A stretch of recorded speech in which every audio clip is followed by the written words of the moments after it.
Sebelum melanjutkan, jangan lupa subscribe dulu, terima kasih. Bab 476 Garis Darah Kaisar. Dinasti Jiang berada di Provinsi Han. Di dalam kekuasaan yang luas dan makmur itu, selain pemandangan yang makmur di mana-mana, bahkan ada aura kuno. Bagaimanapun, itu adalah kekuasaan yang paling lama ada di benua 9 provinsi saat ini. Itu telah ada selama beberapa ribu tahun. Beberapa hari telah berlalu sejak Chu Feng, Ziling, Zhang Tianyi, Raja Monyet Mengerikan, Gu Tianchen, dan yang lainnya datang ke dinasti Jiang. Sejak masuk, jejak Raja Monyet Mengerikan dan Gu Tianchen menghilang. Konon, Kaisar punya sesuatu untuk didiskusikan dengan mereka berdua. Awalnya, Chu Feng, Ziling, dan Zhang Tianyi masih sedikit khawatir. Khawatir apakah sesuatu yang buruk terjadi pada Raja Monyet Mengerikan. Namun, dinasti Jiang tidak melakukan apapun kepada mereka bertiga, dan bahkan memperlakukan mereka sebagai tamu penting. Tidak hanya ada anggur dan makanan enak sepanjang hari, mereka bahkan memberi mereka sejumlah obat surgawi untuk dibudidayakan setiap hari. Itu juga menyebabkan Chu Feng dan yang lainnya menurunkan kewaspadaan mereka. Lagi pula, jika Raja Monyet Raksasa itu mengalami kemalangan, dengan kekuatan mereka, mereka hanya seperti semut di sana. Banyak orang di dinasti Jiang yang dapat membunuh mereka bertiga. Namun saat ini, mereka tidak hanya baik-baik saja, mereka bahkan menerima perlakuan yang baik. Itu berarti Raja Monyet masih sehat, dan setidaknya dinasti Jiang tidak berencana melakukan sesuatu yang buruk kepada mereka. Kakak Chu Feng, Nona Ziling, lama tak berjumpa. Pada hari itu, Chu Feng dan yang lainnya sedang mengobrol di taman. Tiba-tiba, sebuah suara energi terdengar dari langit yang jauh. Menatap ke arah suara itu, mereka melihat seorang pemuda tampan mengenakan jubah emas terbang dari langit. Dengan sekejap, dia mendarat di depan Chu Feng dan yang lainnya. Orang itu tidak lain adalah Pangeran Dinasti Jiang, orang yang memiliki bakat terbaik dalam dinasti Jiang saat ini menurut Jiang Yini, Jiang Wuxiang. Saudara Wuxiang, jadi itu kamu. Melihat Jiang Wuxiang, Chu Feng juga sangat senang. Meskipun dia tidak terlalu banyak berinteraksi dengan Jiang Wuxiang, tetapi karena dia telah menyelamatkan nyawa Jiang Wuxiang saat itu di Gunung Seribu Monster, dia menaruh kebaikan itu di dalam hatinya. Hanya karena itu, dinasti Jiang tampaknya mengirim pasukan untuk menangkap Chu Feng di permukaan, tetapi pada kenyataannya, setelah menemukannya, Jiang Yini tidak hanya tidak menangkapnya, dia bahkan berterima kasih kepada Chu Feng dan menghadiahkan sejumlah besar obat surgawi kepadanya. Karena itu, Jiang Wuxiang secara tidak langsung menyebabkannya dapat meningkatkan kultivasinya lebih cepat, yang sama saja dengan membantu Chu Feng. Jadi, Chu Feng memiliki citra yang cukup baik tentang Jiang Wuxiang. Saat ini, Jiang Wuxiang benar-benar memanggilnya kakak, jadi tentu saja, dia bersedia mengakui bahwa kakak. Setelah Jiang Wuxiang muncul, ia memanggil Chu Feng, Ziling, dan Zhang Tianyi ke sebuah menara tinggi di awan. Di menara tinggi itu, Jiang Wuxiang menyiapkan meja pesta yang sangat mewah untuk menyambut mereka bertiga. Kakak Chu Feng, Nona Ziling, kakak Tianyi, saya benar-benar minta maaf. Sebelumnya saya sedang melakukan kultivasi tertutup jadi saya tidak bisa langsung menyambut kalian semua. Mohon maafkan saya karena itu. Jiang Wuxiang langsung menyingkirkan harga dirinya. Dia tidak hanya bersikap sopan kepada Chu Feng dan Ziling, dia juga bersikap sopan kepada Zhang Tianyi. Dia memanggil kakak di sana-sini, dan dia memanggil mereka dengan sangat akrab. Dia bahkan menuangkan anggur untuk mereka dan bersulang, seolah-olah dia sendiri bukanlah pangeran bangsawan dinasti Jiang tetapi benar-benar adik laki-laki Chu Feng dan yang lainnya. Ah, saudara Wuxiang, kamu sungguh terlalu sopan.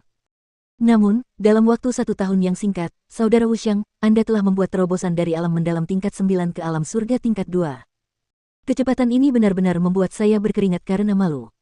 Melihat kultivasi Jiang Wuxiang saat ini di alam surga tingkat 2, Chu Feng tersenyum tak berdaya. Di mata orang luar, dia adalah seorang jenius, tetapi dia lebih rendah dari Ziling. Namun Jiang Wuxiang jelas lebih gila lagi. Jelas, kultivasinya sama dengan Ziling setahun yang lalu, tetapi sekarang, dia bahkan lebih tinggi dari Ziling. Itu membuat Chu Feng merasa terkejut. Bagaimanapun, Ziling adalah tubuh ilahi yang legendaris. Hehe, jujur saja, kakak Chu Feng, orang-orang di dinasti Jiangku semuanya adalah orang-orang yang mewarisi garis keturunan. Selama ada cukup sumber daya, bagi kami, membuat terobosan bukanlah hal yang sulit. Dan aku akan mengatakan ini tanpa merendahkan diri, tetapi kekuatan garis keturunanku dapat dikatakan sebagai yang terkuat di dinasti Jiang saat ini. Leluhur tua itu telah berbicara secara pribadi. Kekuatan garis keturunanku telah mendekati garis keturunan kaisar. Jika di masa depan, dengan kebetulan, mungkin aku berhasil menembus batas dan memperoleh kekuatan garis keturunan kaisar. Pada saat itu, kekuatan pemahaman dan kekuatanku akan jauh melampauiku saat ini. Jiang Wuxiang berkata dengan wajah penuh kebanggaan.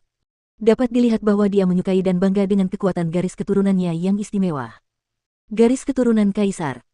Jika kamu benar-benar memperoleh kekuatan garis keturunan kaisar di masa depan, ketika kamu membuat terobosan, kamu juga akan membutuhkan lebih banyak sumber daya kultivasi, kan?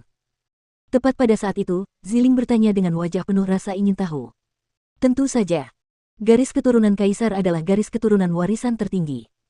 Pada saat itu, bahkan jika dinasti Jiangku mencurahkan semua sumber dayanya kepadaku, itu tidak akan cukup. Tapi tidak apa-apa. Jika benar-benar ada hari seperti itu, maka aku pasti bisa menembus ikatan alam surga dan menjadi seorang martial lord.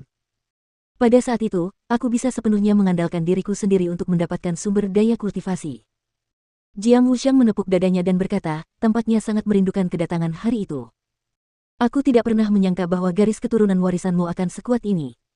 Zhang Tianyi menganggukkan kepalanya dengan sedikit kekaguman, tetapi saat dia berbicara, dia tidak bisa menahan diri untuk tidak melihat Chu Feng dan diam-diam mengirimkan pesan mental. Junior Chu Feng, kekuatan khusus yang kau miliki juga bukan garis keturunan yang diwariskan, kan? Jika itu benar, maka karena besarnya jumlah sumber daya yang kau butuhkan dan bakat yang luar biasa, apakah kau memiliki garis keturunan kaisar yang dibicarakan Jiang Wuxiang? Pada saat yang sama, Ziling juga mengalihkan pandangannya ke arah Chu Feng.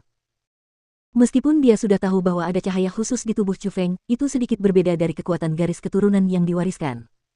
Namun, metode kultivasi Chu Feng memang sangat mirip dengan garis keturunan yang diwariskan. Oleh karena itu, dia juga merasa bahwa apa yang dipahami Chu Feng kemungkinan besar adalah garis keturunan kaisar yang diimpikan Jiang Wuxiang. Menghadapi tatapan mereka yang memohon penjelasan, Chu Feng juga tidak dapat menjawabnya karena dia juga tidak tahu apakah cahaya ilahi yang dia pegang adalah apa yang disebut garis darah kaisar. Jadi, dia hanya bisa menggelengkan kepalanya tanpa daya. Saudara Wuxiang, dibandingkan dengan garis keturunan kerajaan, apakah garis keturunan kaisar memiliki kekuatan khusus? Melihat itu, Ziling mengalihkan pandangannya ke arah Jiang Wuxiang lagi. Tujuannya sangat jelas. Dia ingin membantu Chu Feng mengungkap kekuatannya melalui Jiang Wuxiang. Saya juga tidak begitu paham soal itu. Sejujurnya, di dinasti Jiang, tidak pernah ada orang dengan garis keturunan kaisar, dan tidak ada yang pernah melihat orang dengan garis keturunan kaisar. Dari apa yang saya dengar, orang dengan garis keturunan kaisar hanya ada di tanah legendaris itu. Jiang Wuxiang tersenyum sambil menggelengkan kepalanya. Tanah legendaris. Mendengar kata-kata itu, sedikit keterkejutan melintas di mata Chu Feng dan yang lainnya karena mereka semua tahu di mana tanah legendaris itu berada. Itu pasti jantung dunia ini, tempat di mana hanya para jenius sejati yang bisa masuk. Tanah tempat para ahli sejati dunia berkumpul. Saudara Wuxiang, kalau begitu, apakah garis keturunan kaisar ini adalah yang terkuat di antara garis keturunan yang diwariskan? Ziling terus bertanya. Nona Ziling, Anda tampaknya sangat tertarik pada garis keturunan yang diwariskan, ya. Namun, setelah Ziling berbicara, mata Jiang Wuxiang tiba-tiba berkedip dan dia menjadi waspada.